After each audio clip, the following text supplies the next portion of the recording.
I always thought the worst pain a woman my age could feel was losing someone she loves. But I was wrong.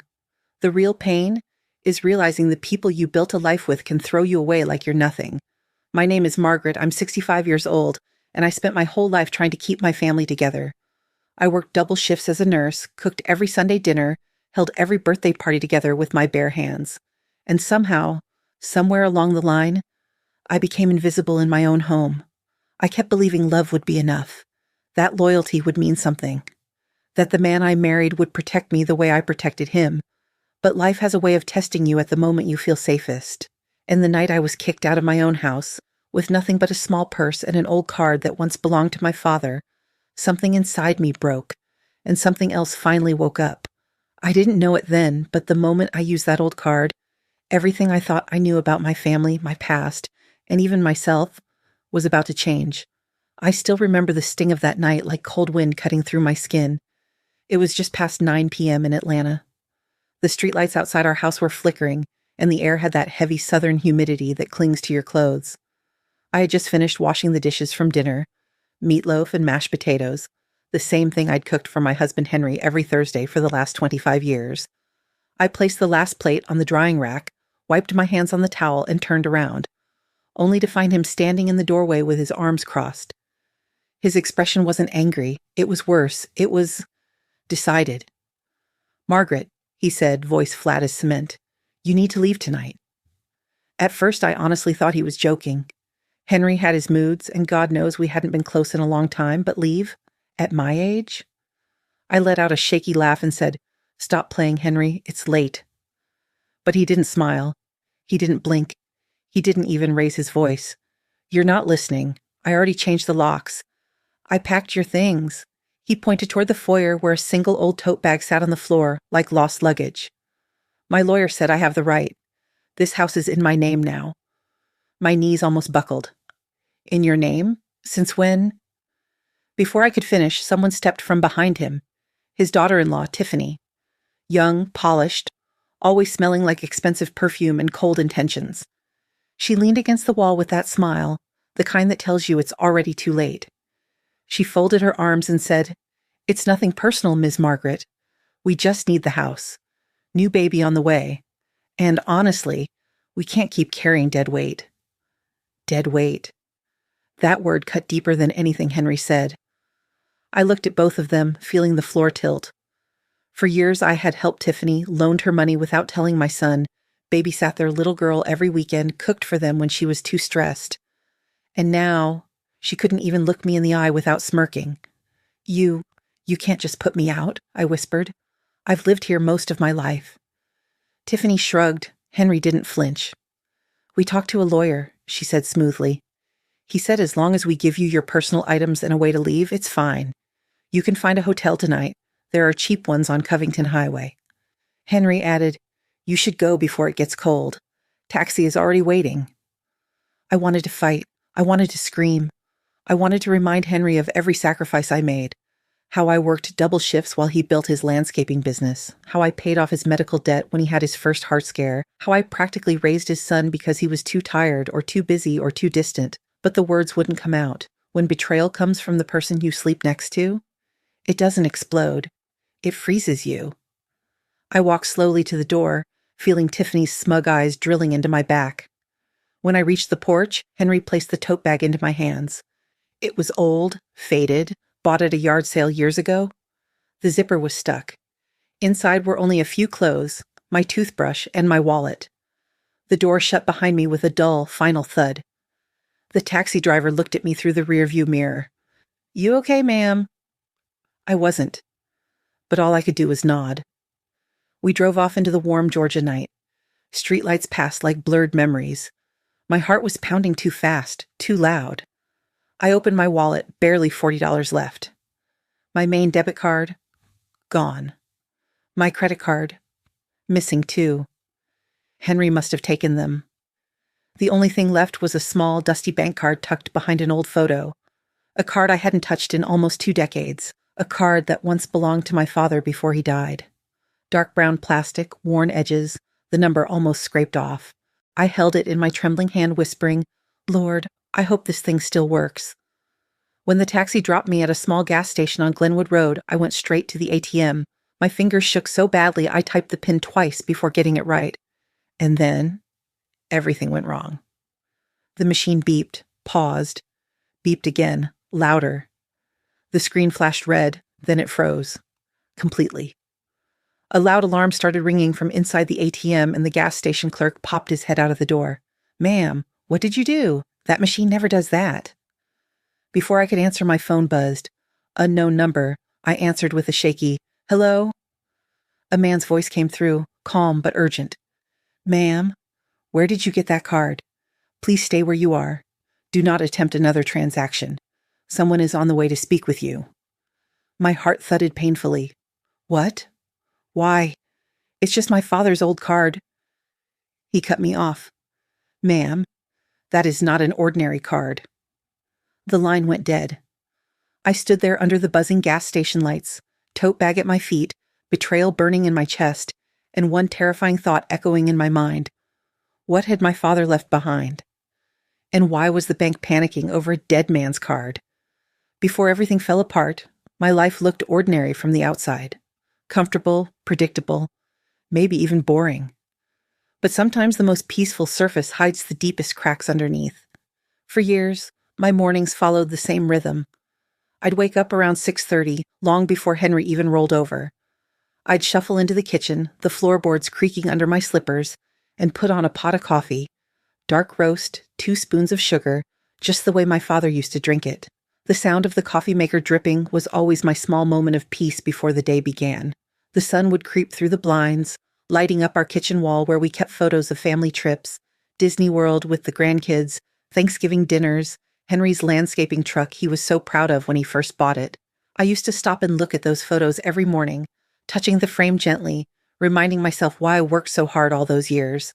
Back then, I believed a peaceful home was earned through sacrifice, that if I kept everything clean, cooked meals on time, handled the bills, babysat the kids, remembered every birthday and every doctor's appointment, the people I loved would stay close, that they would love me back in the same quiet, steady way.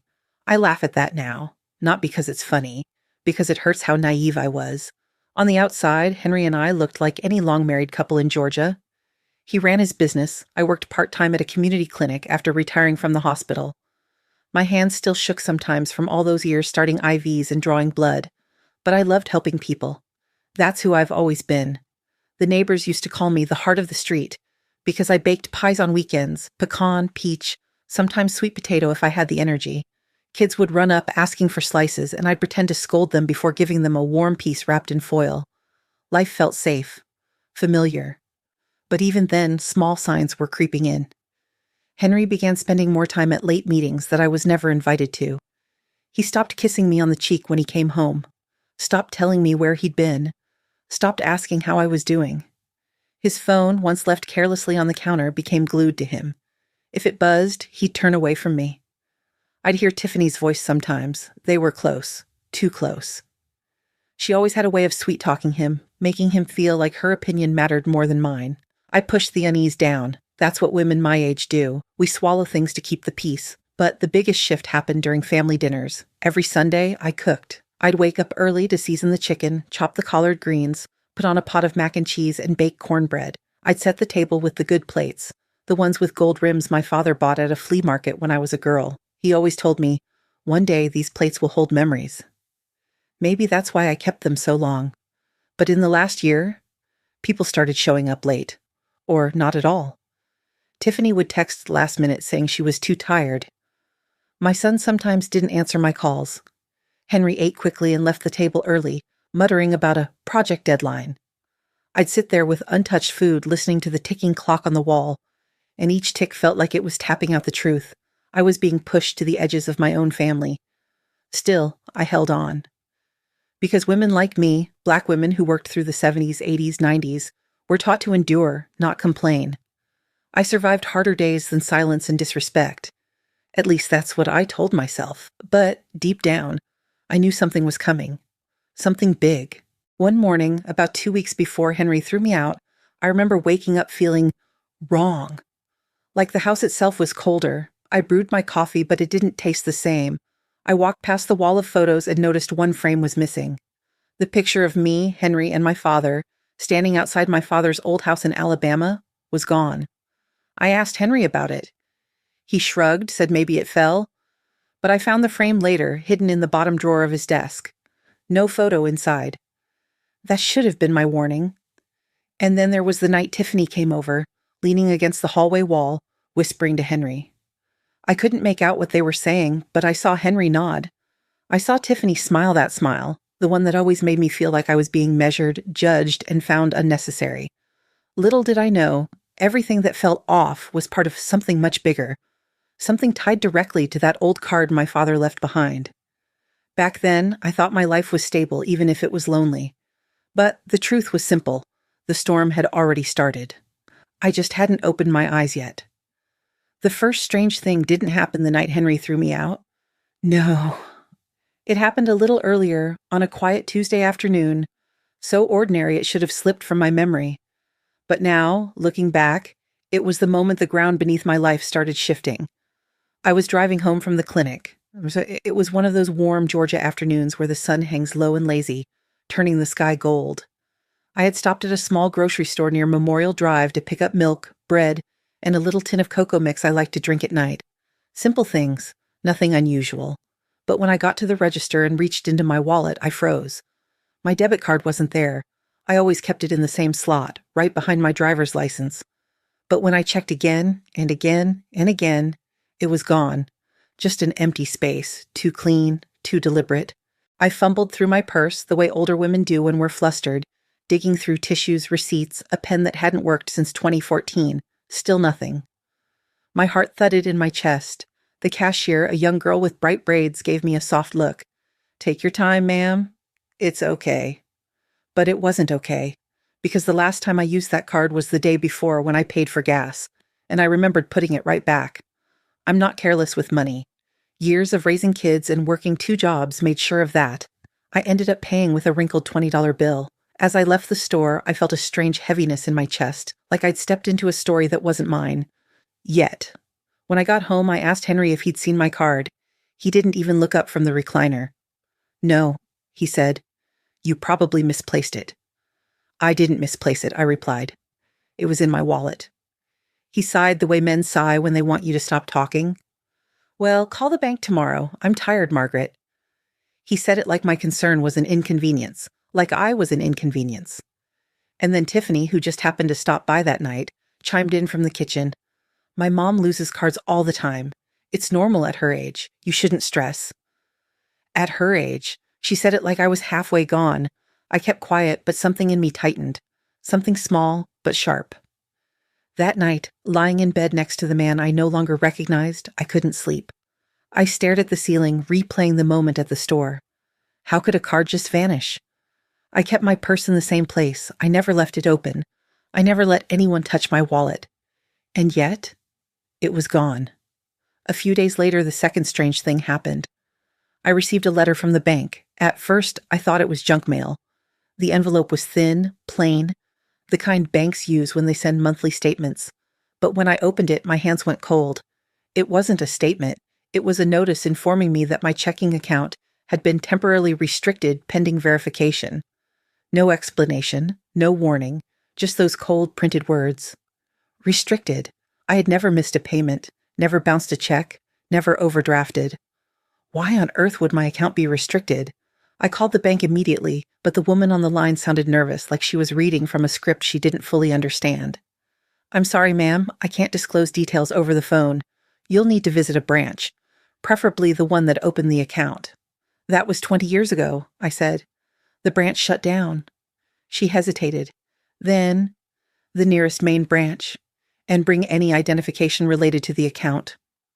Her tone was too careful, too formal, too scared. I hung up and stared at the letter. Something was happening behind the scenes, and I had no idea what it was. But someone knew. Someone had pushed a button somewhere, and I was the one paying the price. The third strange thing happened only 2 days before Henry kicked me out. I walked into the living room and saw Henry on the phone. He was pacing, something he only did when he was guilty or anxious. When he noticed me, he stepped into the hallway and lowered his voice. But I heard enough. No, she hasn't used the card yet. I said I'll handle it. Yes, before the end of the week. The card. I didn't know which card. I only had one now, and it was restricted. But he spoke like there was something more, something he didn't want me near. When he came back into the room, he acted like nothing happened. You hungry? He asked. But his eyes didn't meet mine. And that was when a feeling settled in my chest, heavy as concrete. I was being moved, pushed, steered towards something, or away from something. At the time, I didn't understand it. Not until I stood at that gas station ATM days later, holding my father's old card as the screen flashed red and the alarm screamed into the night. Not until the bank called me first. Not until they panicked. Not until they demanded to know how a 65-year-old woman ended up with a card that, apparently, should never have seen the light of day. But every strange moment, the missing debit card, the restricted account, the whispers, the late-night phone call, had been pointing me toward one truth. There was something about that card. Something tied to my father. Something Henry desperately didn't want me to discover. And I was only just beginning to see the edges of the mystery. Looking back, I realized something. A mystery never arrives all at once. It slips in quietly, like a draft under the door, showing itself through small, inconvenient details. Details so tiny you might ignore them, until they begin to form a pattern you can't unsee. After those first strange events, my days suddenly felt tilted, like the world had shifted half an inch when I wasn't looking. I kept telling myself I was overthinking, that maybe this was what getting older felt like. Forgetting small things, losing track of time, misplacing objects. But deep down, I knew that wasn't it. I wasn't confused. I wasn't forgetful. I was being managed. The first detail came during a grocery trip with Tiffany. She claimed she wanted to help me get out of the house more. But I knew better. Whenever she suddenly became sweet, it meant she wanted something. Or she wanted me distracted. We were walking down the baking aisle when she reached into my purse without asking. "Oh, let me see if you have your discount card," she said lightly. My purse, my wallet. I froze. She pulled the wallet halfway out, glanced inside, and smiled too fast. "Never mind, I'll use mine." Then she closed the purse and kept walking. Maybe it was innocent. Maybe I was being paranoid. But something about the way she moved, quick, practiced, like she'd done it before, made my stomach tighten. The second detail happened the same day. When we got back to the house, Henry was in the living room with his laptop open. He slammed the lid shut the moment he saw us walk in. A folder on the coffee table slid slightly, and a few sheets fell out. One of them was upside down, but I could still read the header. Estate transfer, request for urgent processing. Another said, beneficiary revision form. I stood frozen in the doorway. Tiffany gasped, darted forward, and snatched the papers up before I could pick them up. "Oh, these aren't supposed to be out. Henry, you forgot to put them away." Henry glared at her, not angry she grabbed them, but angry she wasn't fast enough. "Margaret doesn't need to worry about those," he said, forcing a smile that didn't reach his eyes. "Just business stuff." Business stuff. After 25 years, I knew the way he lied. His throat always tightened, and sure enough, he swallowed hard. That was detail number 2. The third detail came from my granddaughter, sweet little Lila, only 7 years old and with eyes too honest for the adults around her. She was drawing at the dining table when she looked up and said, "Grandma, Daddy said you won't live here anymore when the papers come back." The pencil fell from my hand. "What papers, baby?" She shrugged the innocent shrug of a child. "The papers Daddy wants, the ones Mommy helped with. Daddy said the house will be ours soon." Ours. Not mine. Not Henry's and mine. Theirs. A storm gathered in my chest. I wanted to ask more, but Tiffany rushed in from the kitchen with a strained smile, sweeping Lila into her arms. "Oh, kids make up the silliest things. Don't take it seriously." But I'd raised kids. I knew what imagination sounded like. This wasn't that. This was a child repeating what she overheard. And then came detail number 4, the one that haunted me more than any other. I found my father's photograph, the one from the missing frame. It wasn't just hidden, it was folded, tucked behind the cleaning supplies in the laundry room. A crease ran right through his face. I unfolded it carefully. On the back, in faint old handwriting, my father had written, "For Margaret. In case anything ever happens, keep the card safe." I stared at the words until they blurred. I had never seen that writing before. I had never read that message. So why did Henry hide it? Why fold it? Why remove it from the frame? What was he trying to keep from me? That night I sat alone on the edge of my bed, thinking about every odd thing from the last few weeks. The missing debit card, the restricted bank account, the papers about estate transfers, Tiffany's too sweet behavior, Henry's sudden need for privacy, the missing photo, the strange letter from the bank, the phone call he made asking if I'd used the card yet. Piece by piece, the picture began forming, shaky, blurry, but undeniable. They weren't just ignoring me. They weren't just disrespecting me. They were preparing something. They were building a future that did not include me.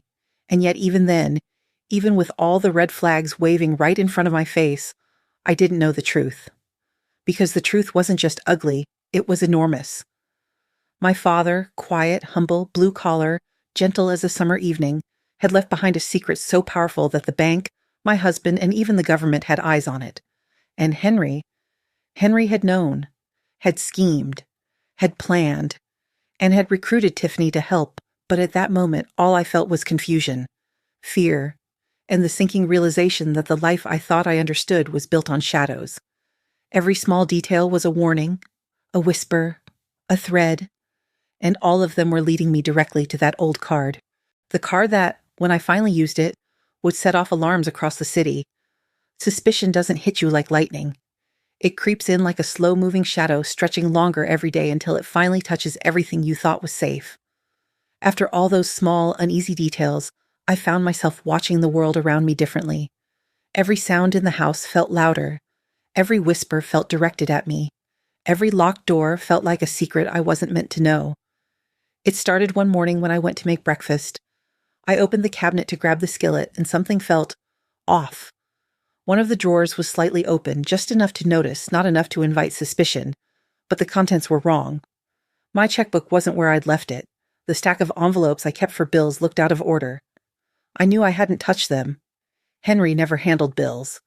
Tiffany never came into my kitchen. So who had moved my things? I placed the items back carefully, the way a woman does when she doesn't want anyone to know she noticed. And in that moment, a strange feeling washed over me, like I was a guest in my own home. A visitor. Unwelcome. Managed. The next day, my suspicion grew claws. I woke up before sunrise and went to start the coffee. The house was quiet, the air still. But when I walked past Henry's office door, I heard something. A soft click. Then the rustle of paper. And then his voice. No, she doesn't know anything. She's clueless. Just stick to the plan. I froze. Every instinct told me to walk away, but something stronger, something fueled by weeks of unease, made me lean closer. A different voice came through, muffled but unmistakably female. What if she finds the card? My breath hitched. The card. My father's card. The one I hadn't touched in almost 20 years. The same card Henry hadn't mentioned in years. The card whose existence should have meant nothing to anyone. Henry's voice dropped to a harsh whisper. She won't. She never looks through that old box, and if she does, we'll handle it. Handle it. Like I was a problem. A step in a plan. A piece of property to be managed. I stepped back quickly, heart pounding as I moved toward the kitchen. I didn't want to hear more. I wasn't ready. Not yet. But suspicion is like a wound. You can bandage it, ignore it, pretend it's healing, but every step reminds you it's still there. Later that afternoon, another crack appeared. I was in the backyard watering my hydrangeas when my elderly neighbor, Mrs. Whitfield, waved at me from her porch. "Margaret, honey," she called, "are you really moving soon?" Her words hit me like a slap. "Moving?" I repeated. "What do you mean, moving?" She lowered her voice, leaned closer. "Well, sweetheart, Henry told my son last week that you two were finalizing some arrangements. Said the house might be tied up in paperwork for a while. Said you were preparing for changes." Preparing for changes? Like I wasn't part of the picture. Like decisions were being made around me, without me. I forced a smile, thanked her, then walked back inside, feeling the ground shift beneath my feet. My hands shook so bad I had to set the watering can down. When I stepped into the living room, Henry and Tiffany stopped talking mid-sentence. Their eyes flicked toward each other before settling on me. Tiffany straightened her blouse and gave me that smile again. "Everything okay, Miss Margaret?" I nodded, though nothing was okay. Suspicion had grown roots. It was no longer a whisper. It was a warning. 2 nights later, the final crack came. I was sitting at the kitchen table, flipping through an old recipe book my father had given me, meatloaf stains and all, when I heard the door close softly. Not slammed, not pushed. Closed deliberately. I got up and walked down the hallway. Henry was in the guest bedroom, the one he never used. The light under the door was faint, but that wasn't what caught my attention. It was the sound.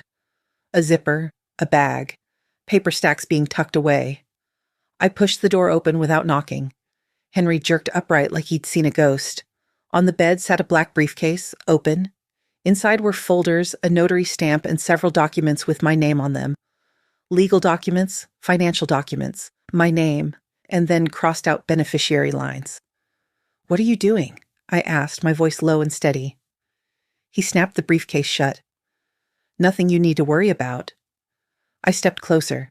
Why are there papers with my name on them? Why is my bank account restricted? Why did the neighbor think I'm moving? Why? Stop. It wasn't a request. It was an order. The kind you give someone you've already decided has no power left. I stared at him, my heart trembling but my spine straight. "Henry, what's going on?" He looked at me the way someone looks at a piece of furniture that's too old to fix. "Don't dig where you don't belong, Margaret." That was it. No explanation, no comfort, no apology, just a warning, a threat tucked inside a whisper. And that was the moment suspicion stopped being a feeling and became a certainty. Something was wrong. Wrong with my marriage, wrong with my finances, wrong with the secrets in this house. And all of it, every single thread, led back to one thing. My father's old card. The one I hadn't touched in decades. The one they didn't want me to find. The one that would soon set off alarms the moment I tried to use it. Suspicion had risen, and it was no longer whispering. It was screaming. Suspicion is one thing, but the moment someone outside your home starts to confirm what you've been sensing, that's when fear becomes real. And that's exactly what happened next. It started on a Wednesday morning. I remember because the sky was gray, the kind of gray that feels heavy, like it's warning you of something you're not ready to face. I was walking back from the mailbox with a stack of letters, mostly junk mail and a bill for the electric company, when I saw Mrs. Jenkins, my neighbor, from across the street. She was standing by her rose bushes, pruning them like she always did, but when she saw me, she waved me over with her garden gloves still on. "Margaret, honey, can I ask you something?" Her tone wasn't nosy, it was concerned. I stepped closer. "Of course. What's wrong?" She hesitated, looked around as if checking the street before leaning in. "Well, I didn't want to assume anything, but Henry told my husband something, and it didn't sit right with me." My stomach tightened. "What did he say?" She lowered her voice almost to a whisper. "He said the bank might be contacting you soon. Something about your card being flagged. Something about financial checks related to illegal activity." She shook her head quickly. "Now, I know you, dear, and you're the last person who'd be mixed up in anything like that." The world tilted. Illegal activity? My card? My card, which had been missing? Or my father's card they didn't even know I still had? I gripped the mailbox so hard my knuckles whitened. "Did he say anything else?" I asked, trying to keep my voice from shaking. She nodded slowly. "He said you might be confused, that you've been misplacing things lately, that the bank might reach out to him instead." My breath caught. This was deliberate, calculated. They were planting a narrative about me, a story where I was forgetful, unstable, maybe even incompetent. A story that would benefit them if anything ever changed. "Margaret," she said gently, touching my arm with her gloved hand, "you be careful. Something didn't feel right about the way he said it." That was confirmation number 1. The second came from a place I least expected, Lila's teacher. I had gone to pick up my granddaughter from school since Tiffany was too busy. As I waited outside her classroom, the teacher, Ms. Lawson, approached me. Soft-spoken, kind, and observant, one of those teachers who sees more than she says. "Ms. Margaret, can I speak with you for a moment?" "Of course," I said. She closed the classroom door and looked at me with a seriousness that made my heart drop. "Is everything okay at home?" I blinked. "Why do you ask that?" She hesitated. "Lila mentioned something concerning during reading time. She said Mommy and Daddy said they'd take care of Grandma's money troubles soon." She said they were going to fix everything once Grandma is gone. Gone. That word hit me harder than any betrayal. Could she have misunderstood? I managed to ask. The teacher shook her head. She said it more than once. Same wording each time. My head swam. They weren't hiding their intentions from their own daughter. They talked about me like I was already halfway out of the picture. That was confirmation number 2. But the third confirmation, the one that shattered any leftover hope or denial, came later that evening. I'd gone to the pharmacy to refill a prescription. The young pharmacist, an intern named Mateo, checked the system and frowned. "One moment, Ms. Carter, I need to verify something." He stepped away to make a call. I could hear him whispering, "Yes, she's here now." "No, she seems fine. The husband said she might be disoriented, but she's perfectly coherent." Disoriented? Coherent. My pulse raced. When he returned, he looked uncomfortable. "There's a note on your file," he said carefully. "Your husband contacted us last week and informed us that you might show signs of memory lapses. He requested that we call him for any issues." My lips parted, but no sound came out. Henry had tampered with my medical profile. He was building a case, a narrative, a framework to strip away everything I had, my credibility, my stability, my autonomy. Mateo leaned in and whispered, "Ms. Carter, between us you seem perfectly clear-minded. If something's wrong at home, there are resources." I shook my head quickly, not because I didn't want help, but because help meant exposure, and exposure could alert Henry. I walked out of that pharmacy feeling like the world had flipped upside down. My steps were shaky, but my mind was sharper than it had been in weeks. These weren't coincidences. These weren't misunderstandings. These were moves, deliberate, strategic moves, made by people who wanted me weak, confused, unstable, and every external voice, neighbors, teachers, pharmacy staff, was unknowingly giving me clues. Henry and Tiffany weren't just planning for a future without me. They were preparing everyone else for it too. But there was one thing they didn't know. I had my father's card. The card they didn't think I could find. The card they didn't want me to ever touch. And soon, that card would reveal truths they never expected me to see. There comes a moment in every woman's life when fear stops being the loudest voice in the room. When the shock fades, the denial burns off, and all that's left is a quiet, steady realization. No one is coming to save you. You have to save yourself. For me, that moment arrived the night after all those confirmations, neighbors whispering, teachers worried, pharmacists hinting at resources. Every sign pointed to the same truth. Henry and Tiffany were building a case around me, tightening a net I never saw coming. That night, I didn't sleep. I lay in bed with my eyes open, watching shadows crawl across the ceiling. Henry snored next to me, heavy and peaceful, as if he hadn't spent weeks dismantling my life piece by piece. The sound made my stomach twist. I wasn't safe beside him anymore. Not emotionally, not financially, not legally. And for the first time, I allowed myself to ask the question I'd been avoiding. What exactly are they planning? And why does it involve my father's card? Around 3 a.m., I quietly slipped out of bed. My knees cracked the way they always do, and I winced, praying the sound wouldn't wake Henry. But he kept snoring, oblivious. I went to the hallway closet where I kept the box, the old wooden box I hadn't opened in nearly 2 decades. Inside were things I'd been too scared to revisit. My father's service pins, his letters from long-haul trucking days, photos from family reunions in Alabama, and tucked beneath a stack of yellowed papers, the small cloth pouch that once held the card. I opened the box slowly. My heart hammered. The pouch was still there. Inside it, the card. My father's legacy. The key to everything Henry feared. I held it in my hands, feeling the weight of it. Not physical weight, but the weight of secrets, of history, of warnings unspoken. I traced the faded numbers with my thumb. I hadn't looked at that card in years, but I still remembered my father's voice. "If anything ever happens, Maggie, anything at all, you keep this safe." At the time, I thought he meant break-ins, emergencies, maybe a medical bill. I never imagined it would be protection from my own husband. I sat on the floor, back against the wall, as memories washed over me. My father wasn't a wealthy man. Not in the traditional sense.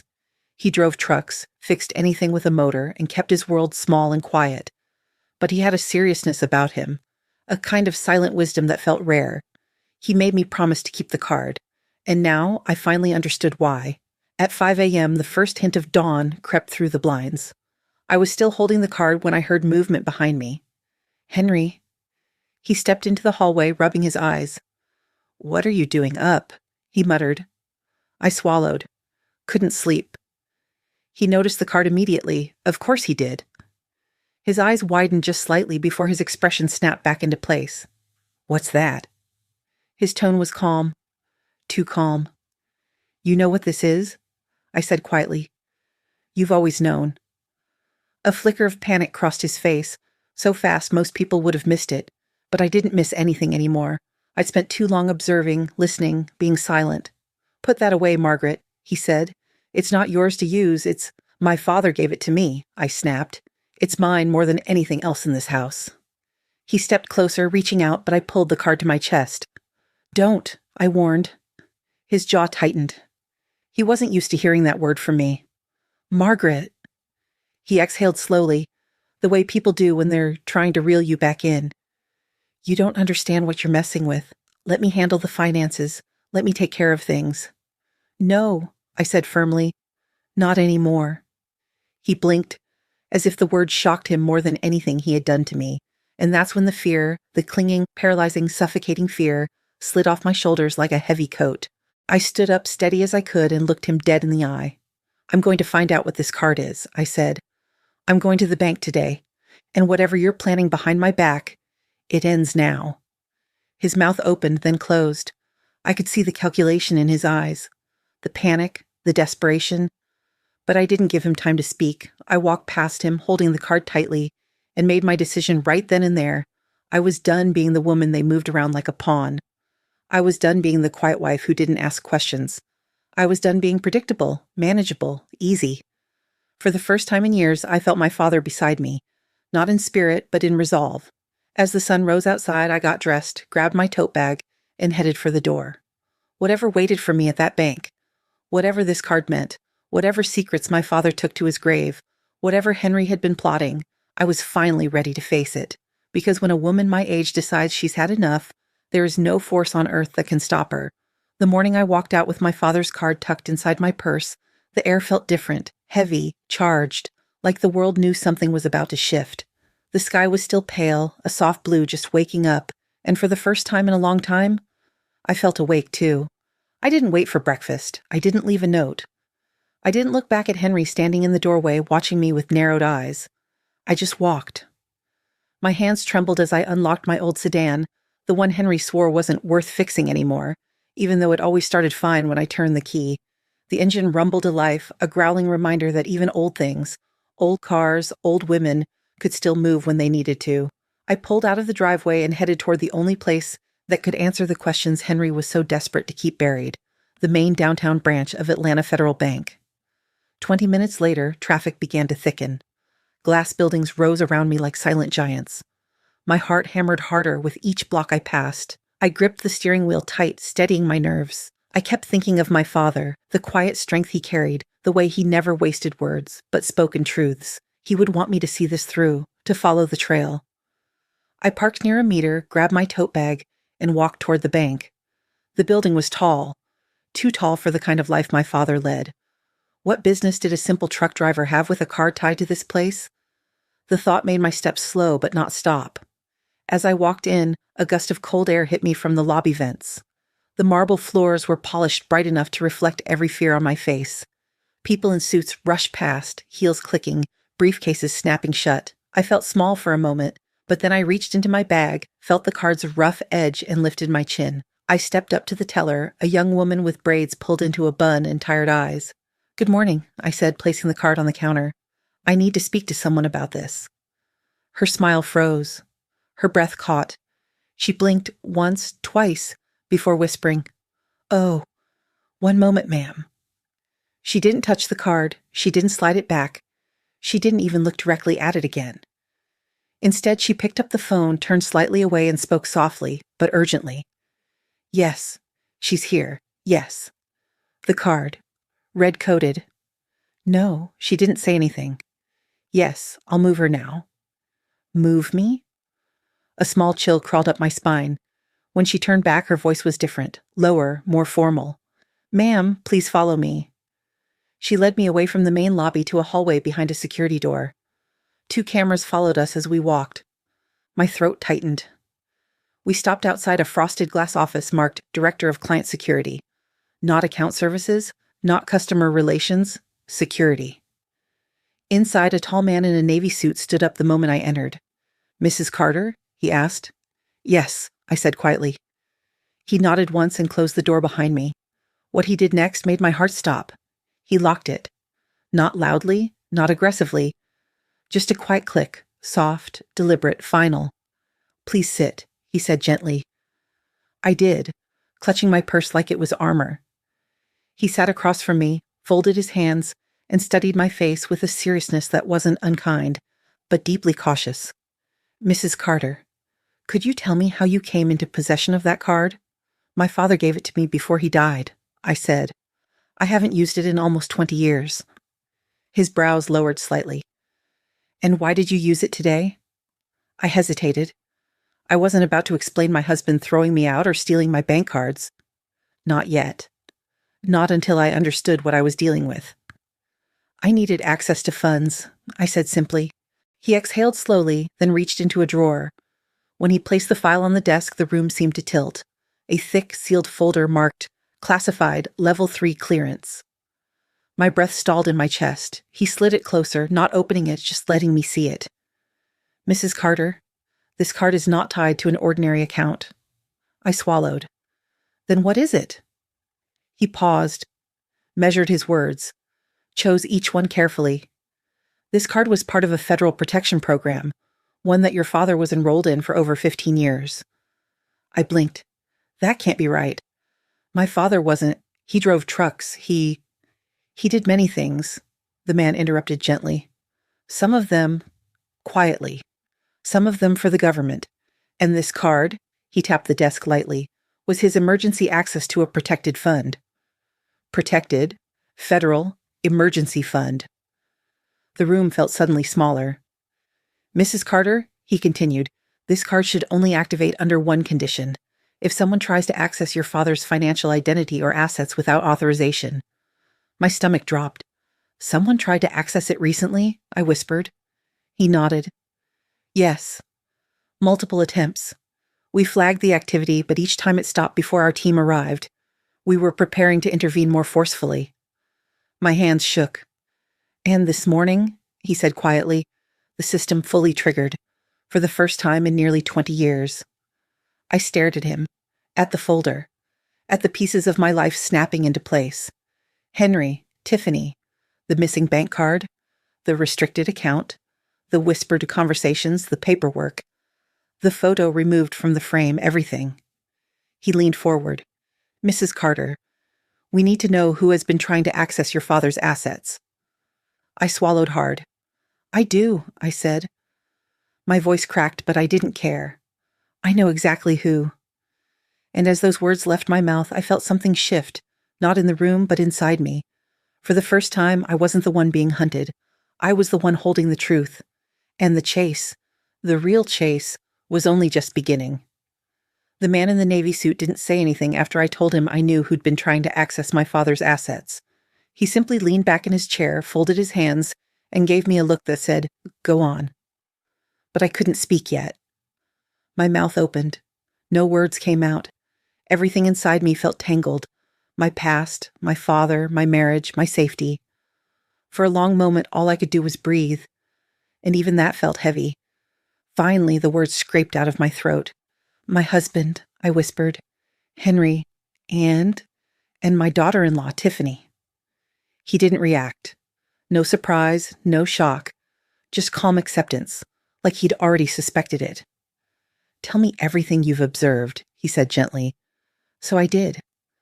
I told him about the missing debit card, the restricted bank account, the whispers, the phone calls behind closed doors, the papers with my name crossed out, the stories they'd spread about me to neighbors and professionals, the teacher's warning, the pharmacist's confusion, the way Henry panicked when he saw the card. The more I talked, the more the man's expression shifted from neutral professionalism to something tighter, sharper. When I finished, he exhaled a long, slow breath. "Mrs. Carter," he said, "what you're describing is not accidental. It is coordinated. Coordinated. I'd known it, but hearing it out loud made my skin crawl. He opened the classified folder. I leaned forward without meaning to. It felt like the air itself was pulling me toward the truth. Inside the folder was a stack of documents, old, worn, yellowed along the edges. On the first page was my father's name, followed by 3 words I never expected to see: confidential federal asset. I stared, my breath trapped in my chest. What does that mean? I asked, my voice barely audible. The man paused, then answered carefully. Your father wasn't just a truck driver, Mrs. Carter. He was a federal informant for several years in the late 80s and early 90s.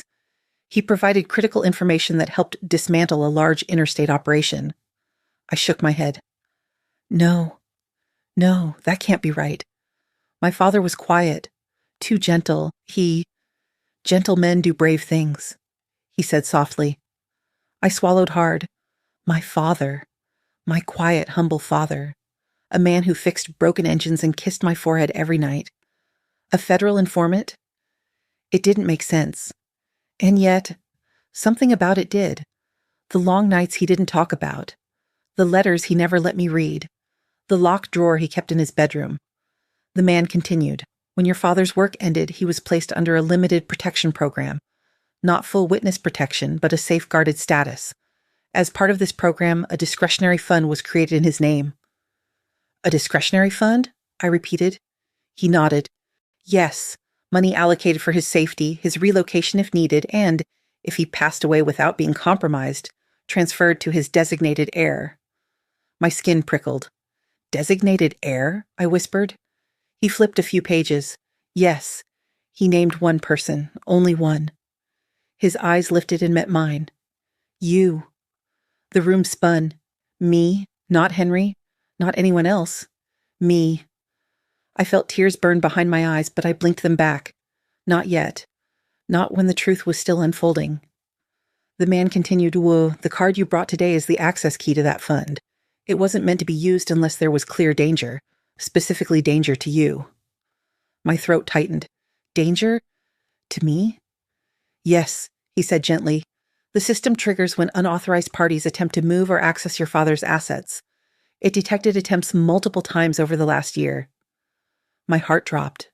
Henry, I whispered. He must have found the card papers, or something my father left. That aligns with the timeline, he said. He slid another document toward me. It was a digital access log.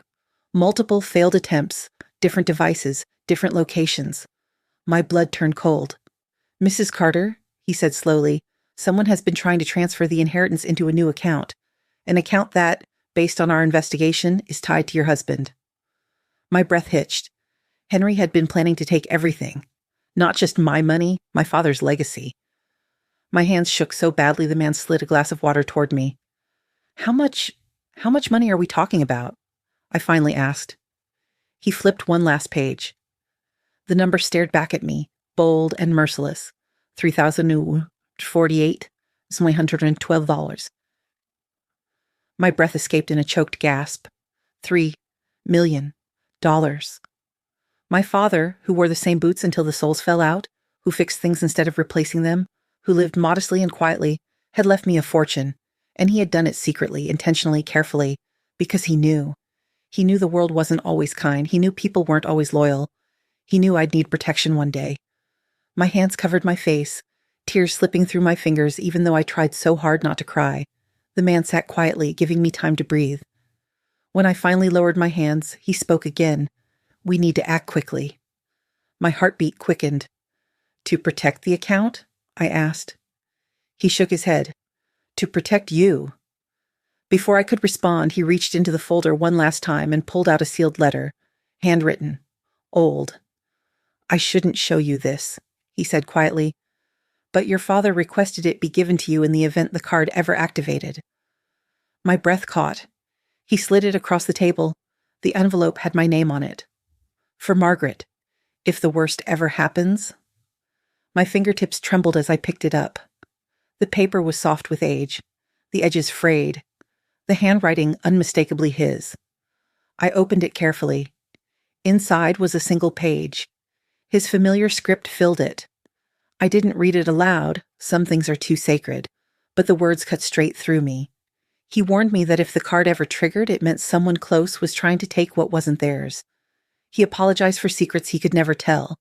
He said he trusted me, loved me, believed in me. He begged me not to let anyone hurt me. And at the end, he wrote, "If you're reading this, baby girl, trust your instincts. The danger is closer than you think." When I finished reading, I couldn't breathe for a moment. My father had known, and now, so did I. The man in the suit spoke softly. "Mrs. Carter, what happens next is up to you. But know this. We believe your safety, your finances, and your future have been at risk for some time." I wiped my tears. I straightened my shoulders, and for the first time in months, maybe years, I felt something powerful rise inside me. Resolve, strength, a woman's fire. "I'm not letting them take anything else from me," I said quietly. The man nodded. "Good. Then let's begin." I left the bank that afternoon carrying something heavier than any folder, any card, any revelation: the truth. And the truth has a way of hollowing you out before it fills you back up. The sky had darkened when I stepped outside, clouds gathering low and thick like the world itself was bracing for what came next. I sat in my car, gripping the steering wheel, unable to drive yet. My father's letter rested in my lap, creased, soft, warm from my shaking hands. I'd read it twice inside the bank, but I read it again now. Every word felt like a puzzle piece snapping into place. My father, my quiet, gentle father, had been living a life I never knew, a life filled with danger, secrets, and promises made to people I would never meet. The memories came slowly, like someone turning a dimmer switch in my mind, light growing a little brighter each second. I remembered the phone calls he'd take outside on the porch, always late at night. I remembered how he told me never to answer the door if someone knocked after dark. I remembered the strange periods where he'd disappear for a day or two and come back looking exhausted but refusing to talk. Back then, I had chalked it up to work, to trucking, to a man trying to support his family. But now, the gaps made sense. He wasn't just hauling cargo, he was hauling truths. Truths dangerous enough to require protection. A soft knock on my window pulled me back. A security officer from the bank was checking if I was okay. I nodded, started the engine, and drove. But instead of going home, my stomach twisted at the thought of calling that place home anymore. I took a detour. I drove to a small park my father used to love. An old place in Decatur with worn picnic tables and tall oak trees that whispered whenever the wind passed through them. I parked under the same oak we used to sit beneath when I was little, the one he called our thinking tree. I took a deep breath, closed my eyes, and let the memories come. I remember one night when I was 12. I was sitting on the porch steps, feet dangling. Dad was watching the street with attention I didn't understand then. "Daddy, why you always looking outside at night?" I asked. He smiled faintly, stroked the top of my head. "Just keeping watch, baby. Sometimes the world gets noisy, and a man gotta make sure the noise don't come close." Back then, I thought he meant stray dogs, or rude neighbors. But now I knew. The noise he was talking about was danger. Real danger. I remember again when I was 17, he gave me a box on my birthday, small, wooden, locked. "Don't open this unless you need to," he said. "Why?" I asked. He paused, his eyes softened in a way I'd never forget. "Because safety don't always come from being strong. Sometimes it comes from being prepared." Inside that box, years later, I found the card. I had thought it was odd even back then. Why would a man like him have a bank card he never used? Why was it hidden so carefully? But I trusted him. And trust is the kind of thing that makes you accept mysteries you're not ready to solve. Now, sitting under that same tree, I came back to the present. Sitting under the oak tree, I ran my fingers along the edges of the card again. It felt heavier now. Not because of the money, but because of the meaning. My father hadn't left me wealth. He had left me protection, a shield, a lifeline, a final message. If you're reading this, someone close ain't what they seem. I pressed the letter to my chest and cried, not out of fear this time, but out of grief. Not grieving the secret, but grieving the reason for it. My father lived a life trying to shield me from dangers I never even knew existed. And now, even in death, he was still protecting me. I wiped my tears and listened to the rustle of the trees. For a moment, I felt like I could hear him again, his calm voice humming through the leaves. Don't let nobody take what's yours, Maggie. And that's when another realization hit me, one that made my blood run cold. Henry had known. Not everything, but enough. He must have found one of my father's letters or documents years ago. Maybe the estate papers. Maybe something about the fund. Something that told him I was worth more than the modest life I'd been living. And instead of protecting me, he planned to take everything. My heart hardened, my spine straightened. I wasn't the same woman who left the house that morning. I wasn't confused. I wasn't scared. I wasn't cornered. I was informed. And that made me dangerous. As the sun began to sink behind the trees, I folded my father's letter carefully and placed it back in my bag.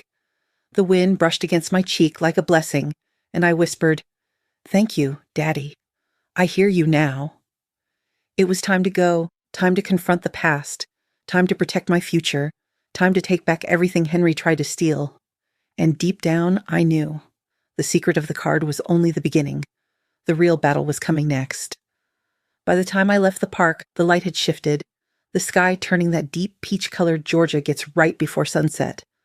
I drove home slowly, every mile tightening the knot of determination and dread inside my chest. I wasn't walking back into a home. I was walking into a battlefield. But this time, I wasn't the one unarmed. When I turned onto my street, I noticed something immediately. Henry's truck and Tiffany's white SUV both parked in the driveway. They were home early. That wasn't a coincidence. Nothing had been a coincidence for a long time.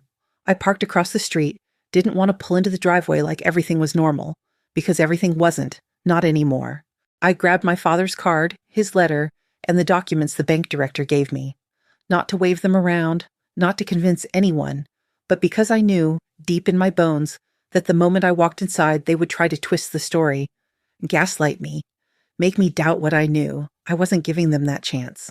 I walked up the porch steps, unlocked the door, and stepped inside. The house was too quiet, that kind of quiet that feels staged. Then I heard voices in the kitchen, low, urgent. "She can't find out," Tiffany whispered. "She already knows," Henry snapped. "She left this morning with the card." "So what are we supposed to do now? We can't let her—" I stepped into the doorway. "You can't let me what?" Both of them jumped like they'd seen a ghost. Tiffany's face went pale. Henry's jaw dropped for a split second before he forced it into something like concern. "There you are," he said, putting on the gentlest voice he could fake. "We were worried about you. You left without saying anything." "I had somewhere important to be," I replied calmly. Silence filled the room. Tiffany crossed her arms, trying to recover her confidence. "Well, did you find what you were looking for?" I set my bag on the counter and looked at both of them, really looked. Henry avoided my eyes. Tiffany didn't blink. Together, they looked like two foxes caught in the henhouse. "I found answers," I said slowly. "Real answers." Henry swallowed hard. "Margaret, whatever you think you understand—" "Oh, I understand plenty." I pulled out the card and set it gently on the kitchen island. Tiffany stepped back like it was a weapon. "You shouldn't have that," she hissed. "Funny," I replied. "I thought the same thing about you." Henry's mask cracked first. He stepped toward me, voice low and threatening. "You don't know what that is. You don't know what you're doing. That card is dangerous." "You're right," I said. "It is dangerous. For you." His eyes widened. I reached into my bag and placed the classified document folder next to the card. The seal reflected the kitchen lights. Tiffany's breath hitched. Henry froze. "I talked to the bank," I said. "The director of security, to be exact. And he showed me everything." Henry's face drained of color. What did he show you?"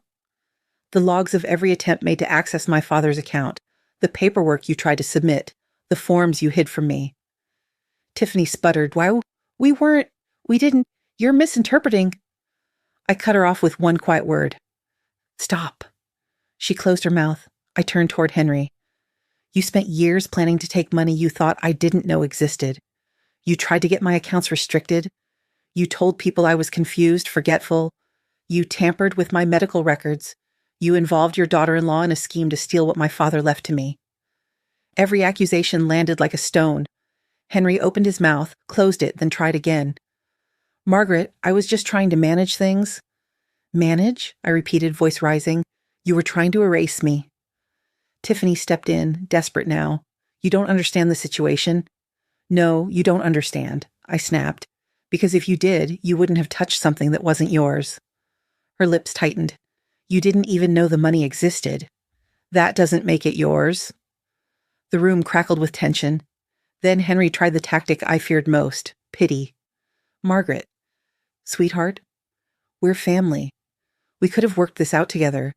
We just needed the money sooner for our future, for retirement, for the new baby.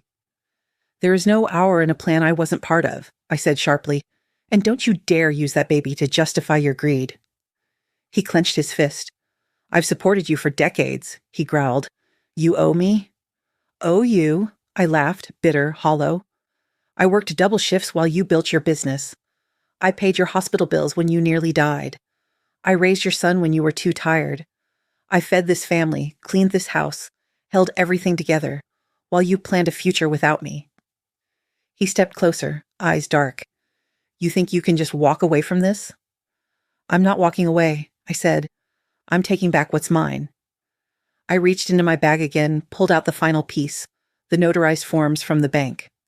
I've moved the inheritance into a protected account, my account. Fully encrypted, legally sealed. Your names aren't anywhere on it. Tiffany gasped. Henry's mouth twisted into fury. You can't do that, he shouted. I already did. His face turned red, anger, humiliation, fear. I'll fight you on this. I'll take you to court. I stepped closer, nose to nose. Then do it. Because every lawyer, every judge, every official will see the logs of your attempted theft. The documents you tried to forge, the lies you told about my mental state, the medical file you tampered with, and the federal protections tied to that card. I leaned in, voice low and sharp. They won't see me as the confused old woman you tried to paint. They'll see me as the victim of financial abuse, and they'll see you as the man who tried to steal from a federal informant's daughter. Henry stumbled back, the fight drained out of Tiffany's face, and finally, I felt the shift. The power wasn't theirs anymore. It was mine. I grabbed my keys, my bag, and headed toward the door. Henry shouted after me, voice cracking, Where are you going? I turned back only once. To get a lawyer, to file for divorce, and to make sure you never get near my father's legacy or me ever again. And with that, I left them standing in the ruins of their own scheme. Justice had begun, and I wasn't done yet. 6 months. That's how long it's been since I walked out of that house for the last time. Sometimes I think about that night, the shouting, the fear, the betrayal, and it feels like it happened to someone else. A different woman. A quieter woman. A woman who still believed loyalty could fix anything. But that woman is gone now. Today, I wake up in my own apartment on the east side of Atlanta. It's small, sunlit, and peaceful. No slammed doors, no whispered lies, no eyes watching my every move. Just me, and the sound of birds outside my window every morning. I drink my coffee slowly these days, not rushing, not serving, just living. The divorce went through faster than I expected. When my lawyer presented the bank documents, the attempted transfers, the forged beneficiary forms, the altered medical notes, Henry didn't even fight. Not really. Tiffany avoided court altogether, choosing not to testify under oath. Cowards always get quiet when the truth is loud. My father's inheritance is safe now, tucked away in a protected account that no one can touch but me. I haven't spent a single dollar of it yet. Somehow, it doesn't feel like money. It feels like a message, a promise. A shield he built long before I knew I'd need it, and I carry that knowledge with me every day. I go for walks in the park. I joined a book club. Those ladies talk more than they read, but it keeps me laughing. I volunteer at a community center once a week, teaching young women about protecting their finances, recognizing manipulation, and trusting themselves. If you asked me a year ago whether I'd ever feel strong again, the answer would have been no. But now, strength is the first thing I feel when I wake up. Last Sunday, I sat under the oak tree at the park, our tree, holding the letter my father wrote all those years ago, the same letter that saved me. The wind rustled the leaves above, and for a moment I could almost hear his voice again. Trust your instincts, baby girl. I finally understand what he meant. Instincts are our ancestors whispering. Our intuition is the wisdom of every woman who survived before us. And the heart always knows the truth before the mind catches up. I'm not ashamed of what happened. I'm not bitter. I'm not broken. I am grateful. Because sometimes the people who betray you are the same people who push you into becoming who you were always meant to be. Henry and Tiffany thought they were destroying me, but all they did was free me. And if you're listening to my story right now, if something in your life feels wrong, if the people closest to you make you shrink instead of grow, let me tell you something my father told me, something I finally learned to believe. Family isn't who shares your blood. Family is who protects your dignity. And sometimes, to protect your dignity, you have to walk away from the people who made you doubt it. So here's my message to anyone listening. Don't ignore the small signs. Don't silence your own questions. Don't let anyone rewrite your story while you're still living it. You are allowed to start over. At 30, at 50, at 65, at any age. Because the moment you choose yourself, truly choose yourself, is the moment your life finally begins. And trust me, it's never too late for a beginning.